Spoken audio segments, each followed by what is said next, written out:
Ladies and gentlemen, this is Mark Flores from the Mark F Podcast channel. This is episode 3 of the weekly series called Should Have Been a World Champ, where we discuss the reasons why a certain wrestler was never able to become a world champion. If you're a fan of Pro Wrestling Podcast, please subscribe to the Pay-Per-View Wrestling Podcast. Be sure to like, share, and subscribe to the Mark F Podcast channel, where we have the Mark and Andre Show. It's our weekly Friday episode where we discuss film, entertainment, and conspiracy theories. The Pay-Per-View Wrestling Podcast is a place where we review and discuss hot topics going on in the world of professional wrestling. We predict, review WWE pay-per-views, and weekly Raw and SmackDowns as well. Now, with all the commercials out of the way, let's get into Should Have Been a World Champ, Episode 3, Roddy Piper. In the WWF during the 1980s, there were a few names that last the test of time. You think of men like Hulk Hogan, The Ultimate Warrior, Andre the Giant, and Roddy Piper. Being born in 1988 myself, I was only able to watch the tail end of Piper's career, so I had to do a bit of homework to make sure I knew the real reason why Roddy never was able to win a World Heavyweight title. Now, at the time Roddy Piper was wrestling for the WWF, believe it or not, he only had one title reign to his name. To some fans, that's a little disappointing, but as we go along this episode, you'll learn the various reasons why Roddy Piper never got the world title reign that we all wanted him to have. The skill set that Roddy Piper had when he entered the WWF in 1984 was important to have during that time. In a federation with larger-than-life characters, it was a must to do whatever you could to separate yourself from everyone else and to stand out from the crowd. Piper's ability to cut a promo was a big plus during this time in WWF. Televised wrestling in the 1980s is nothing like it is today. Not many people were wise to the business in knowing that the matches and storylines were predetermined and written. To some people's eyes, the rivalry that the bookers made between the two wrestlers was being passed off as legitimate. Unlike today's modern fans that can know anything and everything about the business in a day's time with a simple Google search. With that being said, Roddy Piper's feuds with various superstars at the time were even more believable every time he promoted the match that he was involved in. From smacking Jimmy Snuka in the head with a coconut to calling out Ric Flair for being all talk.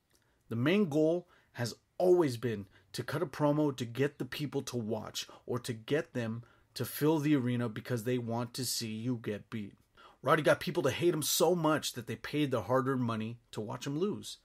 He was recognized by PWI, Pro Wrestling Index, as being the most hated wrestler of the year in 1984 and 1985, as well as being the most popular in 1986. In turn, with having an ability to promote matches, Piper also had an ability to put on a great match as well. A match to reference would be WrestleMania 8, and during the match with Bret Hart, Roddy Piper, who was a heel leading up to the match, decided to turn face during the match after having an opportunity to strike Bret Hart with the ring bell. Piper decided not to and tried his own luck as out-wrestling Bret Hart instead. Bret Hart was able to get the sharpshooter on Roddy Piper only to make him tap out. So at the end, both of them shake hands and both walk away, essentially victorious. That was supposed to be Piper's last match at WrestleMania 8, but he ended up coming back a couple more times, and we'll get into that as we go along. But nonetheless, with WrestleMania 8 and with the match that Roddy Piper had with Bret Hart, the storytelling was done without saying much, and that's how you do it. Tell the story in the ring. Now, you may ask yourself, with all the gifts and talents Roddy Piper possessed, this now begs a question. How come Hot Rod was never the champion? During Piper's initial run in 1984, he was set with everything you can ask for out of the gate. One factor to me that might have led to Roddy never getting a title opportunity was his years of inconsistent service. Not being active consistently does play a factor, because once you come back, you have to get the fans that never knew you to be familiar with you. That sometimes takes about a month or two, and it takes a few months of programming to get people back in the fold that don't know you off the bat. So follow me here, guys. Piper's career timeline starts off like this. Roddy Piper was active from 1984 to 1987, then comes back 2 years later from 1989 to 1992. He leaves again, comes back from 1994 to 1996. Roddy then joins Billionaire Ted over in WCW from 1996 to 1998, leaves, comes back later in 1999 and 2000. One thing that you could take to the bank is that Vince McMahon, at that time, during Piper's main career, wanted people who can draw fans, but one thing he wanted more than that was loyalty. Piper's inconsistency is one of the biggest reasons why he was never a world champ. So take this into example. From the gaps in time we have a 7-year on and off relationship with the World Wrestling Federation, rather than a full 12-year career. If Roddy Piper filled in those gaps with active years, there is no question that he would have been a WWF World Heavyweight Champion. Piper getting the belt early on in his career during the mid-1980s wouldn't have been ideal.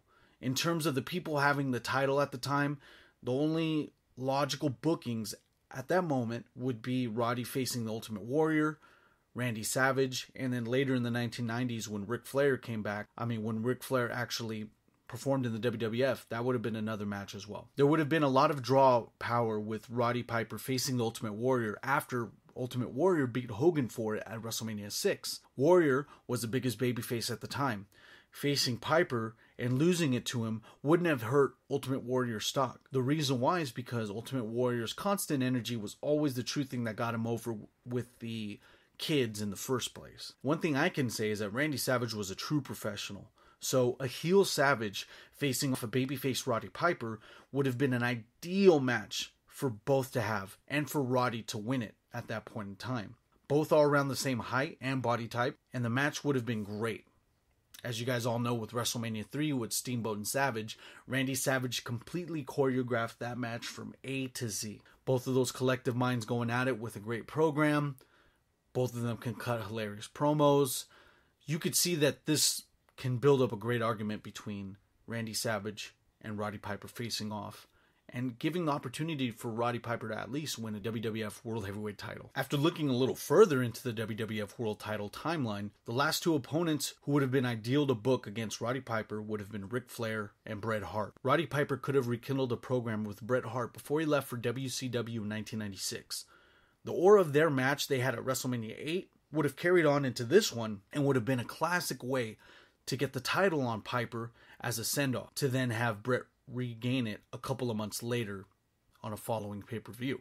Then you have Ric Flair, who at this time in the 1990s was the best villain going on today. It would be hard to see Piper top Flair at this point as a heel, so we'll have Flair as the heel to then face off against Piper in a match for the WWF World Heavyweight title, which to me, if it did happen, would have been a hell of a story to see in the squared circle. With all that being said, it isn't easy to find ideal opponents for Piper in the land of the Giants during the late 80s, early 90s.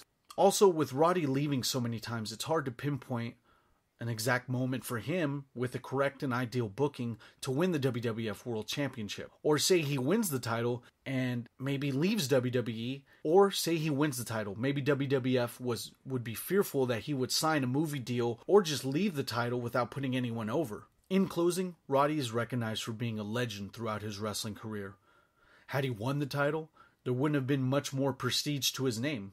The argument would have been, why didn't Piper win multiple championships if he just won the one championship? Piper won the Intercontinental title once, and then the US title over in WCW over Bret Hart. So those two titles are afterthoughts in comparison to Roddy Piper himself. The fact that Roddy Piper is recognized more for being just Roddy Piper than actually being Intercontinental Champion Roddy Piper or being WCW United States Champion. Roddy Piper should have won a world championship, but like any hot rod like he wasn't sitting in the same place too long. Those are the reasons I have why Roddy Piper should have been a world champ, and I also gave you reasons as to why Roddy Piper wasn't a world champ. I'm Mark Flores. This is episode 3 of Should Have Been a World Champ with Roddy Piper.